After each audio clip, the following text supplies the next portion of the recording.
આપણે દાખલો જોયો તો આગળ 2 માર્કનો, આજે આપણે 2 માર્કનો બીજો દાખલો જોવાનો છે।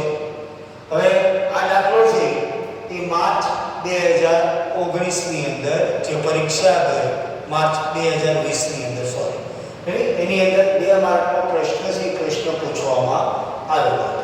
પહેલા આપણે રકમ જોઈ દાખલાની, તો આપણને આપેલું છે અમૃતા અને દિવ્યા એક ભાગીદારી પેઢીના ભાગીદારો છે। તેઓનું મૂડીનું પ્રમાણ 3:2 છે। અમૃતાને તેનું કમિશન બાદ કર્યા પછીના ચોખ્ખા નફા પર 8% કમિશન આપવાનું છે। જો વર્ષના અંતે પેઢીનો નફો 96,876 હોય તો અમૃતાને કુલ કેટલી રકમ મળશે? બરોબર મિત્રો, રકમ તમને યાદ રહી છે। હવે જોઈએ આપણે તો પહેલી વસ્તુ છે કે ભાઈ અમૃતા અને દિવ્યા ભાગીદારો આપણને આપેલા છે। બીજી વસ્તુ કે તેમનું મૂડીનું પ્રમાણ પણ આપેલું છે। પછી આપણને કીધેલું છે કે અમૃતાને તેનું કમિશન બાદ કર્યા પછીના ચોખ્ખા નફા। હવે એક માર્ક કરજો મિત્રો, મેં અહીંયા અંડરલાઈન કરી છે કે ભાઈ કમિશન બાદ કર્યા પછી, એટલે તો બે વસ્તુ આની અંદર આવે છે કે પહેલી વસ્તુ છે કે ભાઈ કમિશન બાદ કર્યા પહેલા નો નફો, અને બીજું આવે છે કમિશન બાદ કર્યા પછીનો નફો। બે વસ્તુ આવે તો ભાઈ કમિશન બાદ કર્યા પહેલાનો નફો અને કમિશન બાદ કર્યા પછીનો નફો। હવે આની અંદર સૂત્ર છે આપણું કે ભાઈ કમિશન બરાબર વેચણી પાત્ર નફો ગુણ્યા કમિશનનો દર છેદમાં 100, અને આનું સૂત્ર આવે છે કે ભાઈ કમિશન બરાબર વેચણી પાત્ર નફો ગુણ્યા કમિશનનો દર છેદમાં 100 પ્લસ કમિશનનો દર। હવે મિત્રો અહીંયા માર્ક જોઈએ, તમને કીધેલું છે કમિશન બાદ કર્યા પછીના ચોખ્ખા નફા। હવે અહીંયા બે સૂત્ર છે આપણી પાસે, કમિશન બાદ કર્યા પહેલા અને પછી। હવે આપણે ઘણી વખત ઉતાવળ કરીએ છીએ દાખલો કરવા માટે થઈ, મને આવડે છે, કોન્ફિડન્સ છે આપણને, આપણે શબ્દ જોતા નથી કે ભાઈ પહેલા આપેલો છે કે પછી, તો આપણે પહેલાનું મૂકીએ છીએ તો આ સૂત્ર મૂકીએ એટલે તો આપણો દાખલો છે દાખલો ખોટો પડે છે। હવે જો પહેલી વસ્તુ છે કે આની અંદર કશું વસ્તુ નથી કરવાની, પહેલા એના શબ્દો ઉપર જ ભાર દેવાનો છે કે ભાઈ કયું આપેલું, પહેલા આપેલું છે કે પછી આપેલું છે, એટલે આ શબ્દો ઉપર ભાર આપો એટલે ઓટોમેટિક તમને એ સૂત્ર યાદ આવે। સૂત્ર યાદ આવે તો તમે સહેલાઈથી દાખલો ગણી શકો છો। તો તમને ખબર પડી ગઈ કે ભાઈ પહેલાનો નફો હોય ત્યારે સૂત્ર કયું આવે છે અને પછીનો નફો હોય ત્યારે સૂત્ર કયું આવે છે। હવે જો આપણને કીધેલું છે મિત્રો કમિશન બાદ કર્યા પછીનો નફો, તો આપણે સૂત્ર છે એ સૂત્ર નીચેનું લઈશું। તો પહેલા આપણે સૂત્ર મૂકીએ કે ભાઈ કમિશન કેટલું થાય છે। તો પહેલું આપણે જોઈએ કે ભાઈ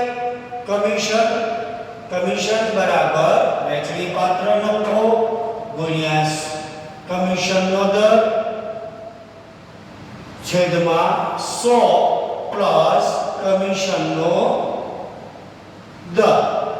હવે વેચણી પાત્ર નફો આપણને કેટલો આપેલો છે મિત્રો? 96,876 રૂપિયા। કમિશનનો દર આપેલો છે આપણને 8%, 100 પ્લસ 8 કરો એટલે 96,876 ગુણ્યા 8 છેદમાં 108, બરોબર આવી ગયું મિત્રો। તો આનો ભાગાકાર કરો એટલે કમિશન આવે છે 7,176 રૂપિયા। આ શું આવી ગયું? કમિશન આવી ગયું, નહીં? હવે દાખલો આ સુધી તમે ગણ્યો છે, નહીં? તો સરકારની જે બ્લુપ્રિન્ટ છે કે ભાઈ પેપર તપાસવા માટેની અંદર કે જેની અંદર હું પોતે મોડરેટર છું, તમે એટલું કર્યું છે એટલે એક ટીક થાય એટલે આનો એક ગુણ મળે। કેટલો મળે મિત્રો? એક જ ગુણ મળે. હજી આપણે બે ગુણ લેવાના છે, સાંભળજો. એટલો આપણે કર્યું એટલે આનો કેટલો ગુણ મળ્યો આપણને? એક ગુણ મળ્યો. હવે આપણે જોવાનું છે કે ભાઈ જે નફો હતો તો વહેંચણી પાત્ર નફો કેટલો આવી શકે? નહીં તો આપણે જોઈએ કે ભાઈ કુલ નફો છે માઈનસ કમિશન. હવે કુલ નફો આપણી પાસે કેટલો હતો કે ભાઈ 96,876 રૂપિયા અને કમિશન કેટલું આવ્યું હતું કે ભાઈ 71,76. હવે 71,76 ની આની અંદરથી આપણે બાદ કરીએ કે ભાઈ 0 0 7 89,700 ઈસો આવ્યો આપણો વહેંચણી પાત્ર નફો. હજી જો મિત્રો આપણે વહેંચણી પાત્ર નફો શોધ્યો છે, આગળ કઈ આપણે પ્રોસેસ કરેલી નથી. હવે આપણે જોઈએ તો આપણને એમ કીધેલું છે કે ભાઈ તેઓનું મૂડીનું પ્રમાણ 3:2 છે. હવે જો બરોબર જોજો, અહીંયા તમને ખોટું લખવા માટે થઈ મૂડીનું પ્રમાણ આપેલું છે 3:2. તો આપણે શું કરીએ કે ભાઈ નફો આવ્યો છે તો 3:2 મુજબ આપણે વહેંચી દઈએ. પણ હકીકતની અંદર જ્યારે આપણે થિયરી જોઈ આગળના વિડિયોની અંદર ત્યારે કીધું હતું કે ભાઈ નફો નુકસાન છે એ સરખા ભાગે વહેંચવામાં આવે છે. એટલે કોઈ મૂડીના પ્રમાણમાં વહેંચવામાં આવતું નથી કે ભાઈ નફો તમને આપે કે ભાઈ પ્રમાણ ન આપેલું હોય ત્યારે હંમેશા નફો કયા ભાગે વહેંચવામાં આવે છે? સરખા ભાગે જ વહેંચવામાં આવે છે. સરખા ભાગ સિવાય વહેંચવામાં આવતો નથી. તો આ જે વહેંચણી પાત્ર નફો છે એને આપણે કઈ રીતે વહેંચવું તો કે ભાઈ સરખા ભાગે વહેંચવામાં આવે છે. હવે જુઓ કે ભાઈ નફો આપણને મળી ગયો વહેંચણી પાત્ર નફો કે ભાઈ 89,700. વહેંચણી પાત્ર નફો બરાબર 89,700 રૂપિયા મળી ગયો. ભાગીદારો કેટલા છે કે ભાઈ બે છે, અમૃતા અને દિવ્ય. હવે આ બે ભાગીદારોને કારણે થઈ દરેકનો નફો મેળવવા માટે આપણે ભાગાકાર કેટલા વડે કરવો પડશે કે ભાઈ 2 વડે કરવો પડશે. તો 4